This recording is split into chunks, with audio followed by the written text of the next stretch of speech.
Hi, my name is Lucas Frederiking. I'm a student physical therapist at the University of Oklahoma. And first and foremost, I wanted to just assure you that we are here for you. I've heard about you've received this diagnosis for Parkinson's, and I understand kind of the complications that comes with, but I want you to know that we are going to work with you and we are going to keep pushing as much as you want to help you contain and or sustain the level of physical activity you want, keep you doing the things you love, and we really are here to help you stay strong and motivated to keep moving. Okay.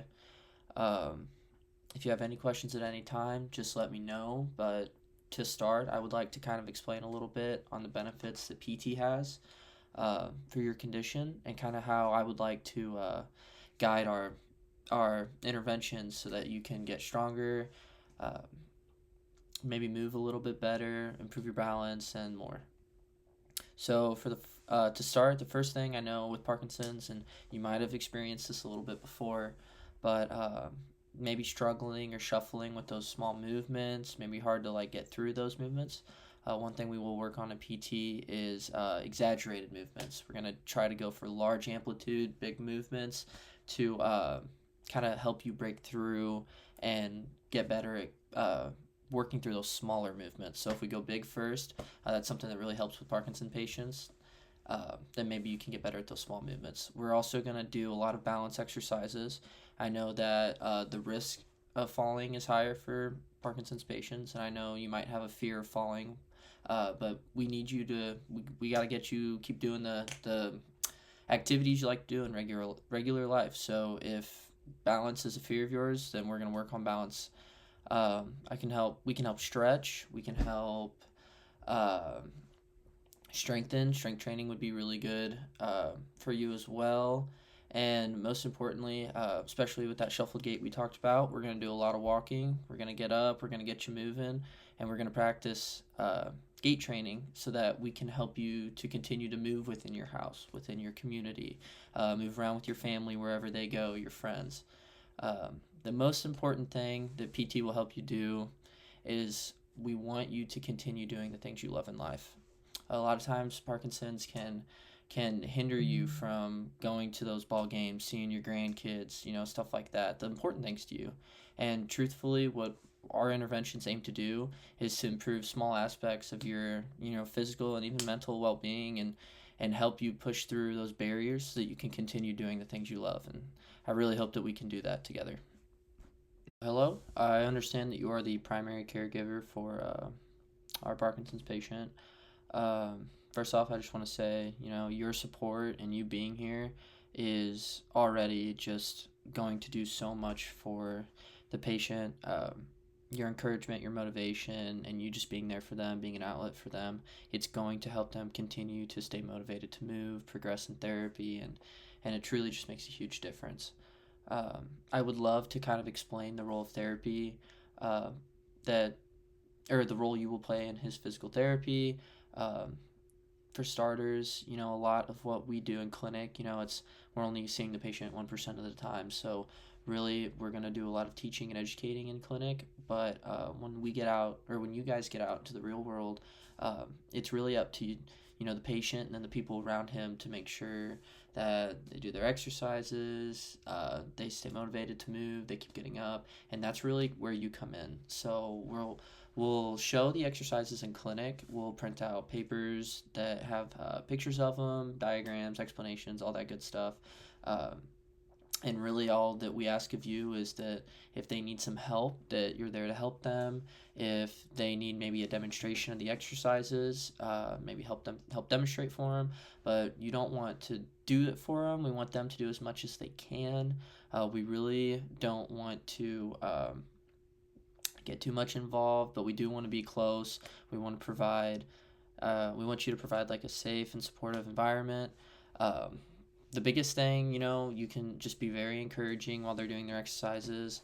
Um, you can help create a safe space with good lighting, with nothing around in case they fall. They might injure themselves. A nice, like, not an at home gym, but creating a safe area where they can do their exercises without the fear of anything bad happening is really good. Um, we talk a lot about cueing in the actual clinic. You'll hear me do a lot of cueing. That helps with some patients that gets kind of stuck doing those small movements or trying to move throughout an exercise. You might hear me say like, "It's okay, keep going," or "Move that right foot, move that right foot." Things like that you can do at home too for them. If they are trying to walk or move, you could maybe provide that cueing for them to help them get through it. Um, and another is just, being vigilant and watching for signs of fatigue, for them to get tired, them to start like really shaking in their balance. Keeping an eye on them is just the most important thing. So, we'll practice all these kind of things if you keep coming to clinic with the patient and seeing them with us, and we'll continue to educate you on how you can help and be beneficial in their PT process. Doctor, my name is Lucas Frederiking. I'm the referred physical therapist for our Parkinson's patient.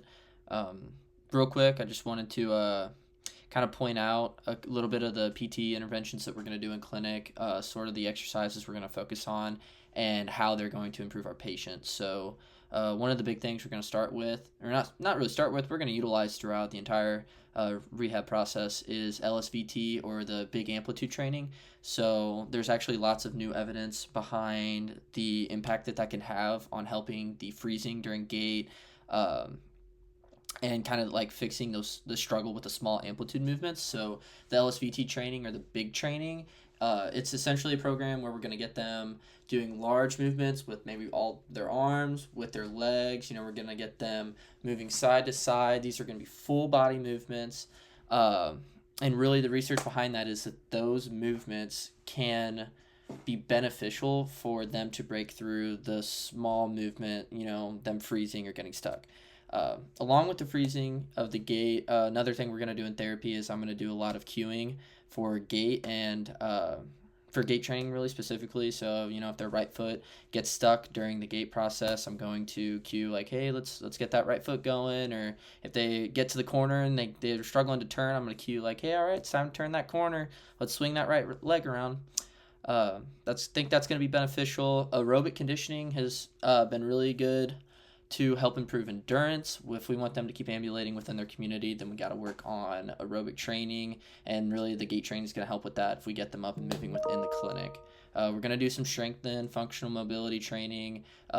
Strengthening the core is going to be a big thing to help keep up with their endurance, and a lot of the other the main other thing I'm going to do in clinic is really just educate. I'm going to educate the patient on their progress. I'm going to educate on how to do the exercises, how the exercises are going to benefit them in the long run, and how it's going to improve their quality of life. PT has shown to have large improvements on quality of life in Parkinson's patients, specifically on the fact that we can keep them mobile and keep them engaged within their community, within their house, with their family, with their friends, just keep them engaged in general, and that's really our goal of therapy. Hi, John. So today I just kind of wanted to meet real quick to go over one of our new patients. He's a Parkinson's referral, and I kind of just wanted to highlight, our goals, our precautions, and then maybe some things you can look for each session. So for starters, we really want to focus on that gait training, improving gait speed. One of the big ways we can do this is incorporating some large amplitude movements into the therapy sessions any way you want to. We do want to reduce fall risk, so one of the ways we do that obviously is balance. I need you to be working on balance with him, functional mobility, practice those sit to stands, those transfers, those moving from chair to bed kind of thing. Anything that they struggle with or they feel like they have a fear of balance wise, try to incorporate that into their interventions and into like a therapy like activity, so that they can practice that and then maybe increase their balance or not have as much fear now that they've practiced it in clinic. So maybe they won't have as much of a fear going back home and doing that same exercise. We do want to promote some cardiovascular conditioning, so gait training would be a great way to do this, get them up and moving within the clinic. He does have a shuffling gait. Small amplitude movements are a struggle, so there's going to be some freezing. I think cueing would be a great thing for you to do. If you can cue the patient to finish a movement, or say they're walking, they struggle to move that right foot, cue to move that right foot. Or if they get to a corner and they're struggling to initiate turning that corner, a great clear external cue of like, all right, let's turn that corner, let's move that right foot forward. I think that'd be very beneficial for this patient.